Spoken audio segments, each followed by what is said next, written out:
Bonjour mes amis, aujourd'hui on va faire cette émission en français, en langue française. On va pas la faire en bambara parce que le but de l'émission c'est pour que les autorités algériennes puissent comprendre le message qu'on a à leur passer. Il faut que les autorités algériennes comprennent quelque chose. À chaque fois qu'elles vont sortir dire des choses sur le Mali, nous les Maliens on va sortir et on va les répondre. C'est important qu'ils comprennent cela. Ok? L'Algérie est un pays, le Mali est un pays.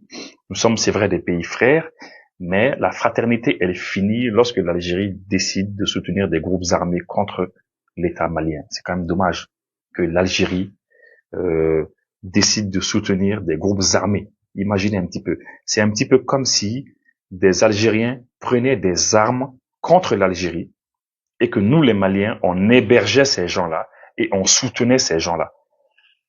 Ça ne peut pas se comprendre.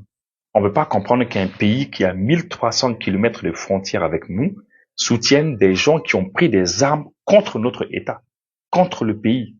Ils ont pris des armes contre nous. Et l'Algérie les soutient dans cela. Donc là, il n'y a pas de fraternité entre les Algériens et nous par rapport à cela. Il n'y a pas de fraternité.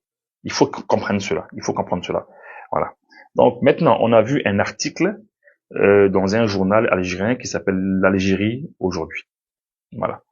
Maintenant, euh, il y a des propos qui ont été tenus visiblement par le président Tebboune et on va tenter quand même d'y apporter des réponses.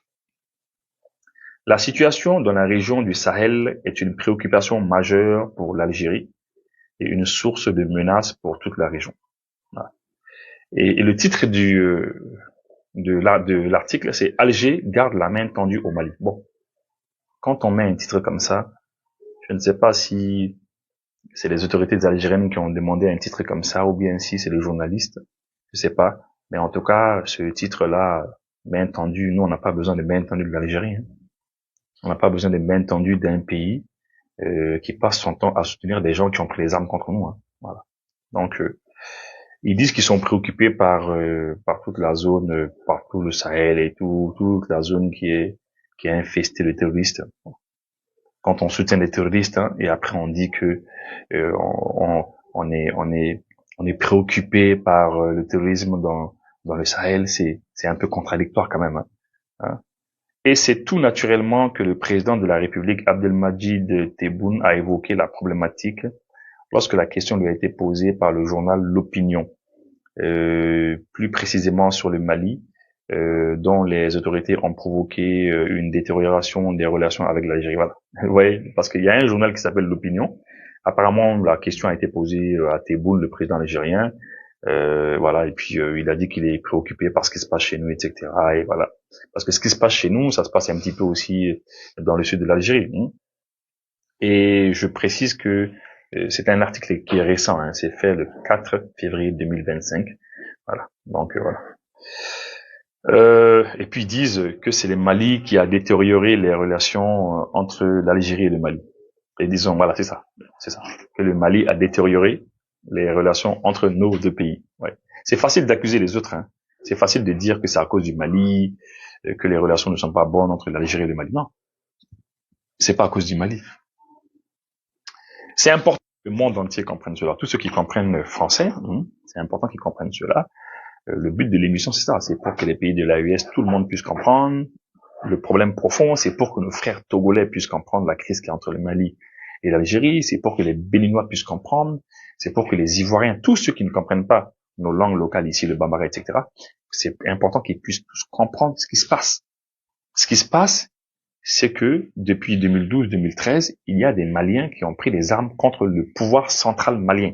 C'est ce qui a fait tomber le président Amadou Toumani Touré. Et ces gens qui ont pris les armes ont tenu l'État malien par la gorge jusque pratiquement il y a de cela 2-3 ans de cela. Voilà. Donc plus de 10 ans. Plus de 10 ans, ils tiennent le pays, une partie des régions du nord du Mali, ils tiennent cela d'une main de fer. Ils en font ce qu'ils veulent. C'est eux qui sont la douane là-bas, c'est eux qui font la police, c'est eux qui sont l'armée, c'est eux qui sont les impôts, c'est eux qui sont tout ce que vous pouvez comprendre. En fait, c'est tout. C'est eux qui sont tout dans ces zones-là. C'est des zones. Vous imaginez des régions entières pratiquement contrôlées par eux. Des villes entières, ils font ce qu'ils veulent là-bas. Ils font payer à qui ils veulent ce qu'ils veulent. Et lorsque les Nations Unies, dernièrement, lorsque le Mali a demandé le départ de la MINUSMA, tout le monde se rappelle de cela, le Mali a dit, bon, écoutez, la MINUSMA, allez, hop, il faut dégager d'ici. Et c'est l'ONU qui a dit, bon, voilà, tous les camps militaires de la MINUSMA, de la Mission des Nations Unies pour le Mali, tous ces camps militaires qui sont dans le Mali, là, allez, on va les rétrocéder à l'armée malienne. Et il se trouve que les militaires, les camps militaires des Nations Unies étaient dans des zones, étaient dans des endroits qui étaient contrôlés totalement par ces groupes armés terroristes. Ouais, oui, c'est ça. Et lorsque l'ONU a pris une résolution, on dit, bon, c'est bon, il n'y a pas de problème. Donc, on va remettre tous ces endroits-là à l'armée malienne. Mais c'est de bonne guerre que l'armée malienne aille récupérer ces territoires. Et lors du passage maintenant, lorsque l'armée malienne a voulu récupérer ces territoires, eh bien, ces groupes armés se sont opposés. Donc, ça veut dire qu'ils se sont même opposés aux résolutions de l'ONU, à la résolution de l'ONU, du Conseil de sécurité. Parce que le Mali n'est pas parti comme ça à Ber, à Bamba, je sais pas, à Tombouctou, à Gao, à Tessalit, dans toutes ces zones-là. On n'est pas parti comme ça et pour aller tirer sur les gens à tue-tête, non. Ils ont pris le contrôle de ces régions et c'est eux qui contrôlaient tout, toute l'administration, c'est eux qui faisaient tout là-bas. Et l'État ne profitait absolument de rien du tout. Mais tous les jours, tout le monde crie l'Algérie qui était médiateur dans cet accord d'Algérie. Tout le monde criait oui, le Mali est indépendant, le Mali est indivisible. Mais pourtant, sur le terrain, le Mali, il y a des parties du territoire malien qui n'appartiennent pas au Mali. Il y a beaucoup de parties qui n'appartiennent pas au Mali puisque ça appartient à des groupes armés terroristes qui font des bandits. Ce sont des bandits organisés.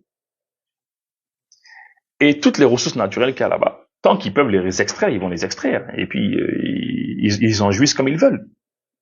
Et il y a tout type de trafic là-bas. Trafic d'êtres humains, trafic d'armes, trafic de cigarettes, trafic de tout ce que vous pouvez imaginer. Alors, trafic d'otages, etc. Alors, lorsque l'ONU a dit c'est bon, partout où il y a la MINUSMA, allez, c'est pour l'armée malienne. Et quand l'armée malienne va pour récupérer, on dit non, l'armée ne récupère pas. Et c'est pour ça que l'armée s'est battue. Et on remercie nos partenaires russes qui nous ont beaucoup aidés. Et lorsqu'on a récupéré nos territoires, à un moment donné, on dit, bon, écoutez, l'accord d'Algérie, là, ça sert à rien, c'est pas la peine, parce que ceux qui ont signé l'accord d'Algérie avec l'État malien, c'est eux qui ont refusé de respecter la résolution de l'ONU qui dit que l'armée malienne doit récupérer toutes les villes où la MINUSMA était implantée, où les camps militaires étaient. Qu'est-ce qu'ils ont refusé? Ils nous ont même fait la guerre sur le terrain. Ils ont même tiré sur les gens, ils ont même tué des militaires, ils ont tué des civils. Mais on a pu quand même les chasser. Bon, finalement, on dit, mais l'accord, ça sert à rien. Ils ont même tiré sur un bateau, là, l'autre jour, il y a en 2022, je crois bien, si je me rappelle bien. En 2022, ils ont tiré sur un bateau, le bateau de Tombouctou. Ils ont attaqué un bateau. Il y a au moins 400, 500 personnes qu'ils ont tuées. On dit, mais est-ce qu'on peut continuer avec les histoires d'accord d'Algérie avec ça? Et pendant que tout cela se fait, l'Algérie est assise, c'est l'Algérie qui est, c'est elle qui dirige toute la médiation. C'est